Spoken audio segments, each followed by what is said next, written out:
Bonjour, alors dans cette vidéo, nous allons une nouvelle fois nous intéresser à la grande famille des problèmes avec changement, c'est-à-dire les problèmes qui racontent une histoire avec un début, un changement, c'est-à-dire il se passe quelque chose, et une fin. Et dans cette deuxième vidéo, je vais vous proposer une méthode pour résoudre les problèmes lorsqu'on connaît le début et la fin de l'histoire. Donc à nouveau, vous avez besoin du même matériel que précédemment, à savoir les cartons nombres, l'étiquette avec le point d'interrogation, le drapeau tricolore, les deux jetons de couleur bleue et rouge, la bande numérique et une ardoise ou une feuille. Alors, comme tout à l'heure, on commence par lire le problème. Chloé avait 10 crayons de couleur. Il ne lui en reste plus que 7. Combien en a-t-elle perdu? Première chose à faire, prendre les données numériques, ici 10 et 7. Ensuite, il va falloir reformuler le problème. Alors, 10, qu'est-ce que c'est?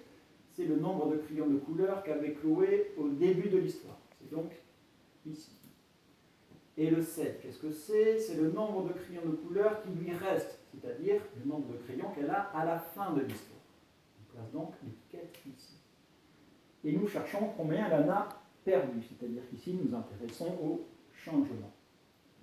Alors, dans ce cas de figure, on connaît le début, on connaît la fin, et donc on peut poser les deux jetons sur la bande numérique. Le jeton bleu se pose sur le 10, le jeton rouge se pose sur le 7. Donc on va devoir déterminer le changement, c'est-à-dire de combien doit-on se déplacer pour passer d'un jeton à l'autre. Alors on peut partir du jeton rouge, et on va faire 1, 2, 3 sauts.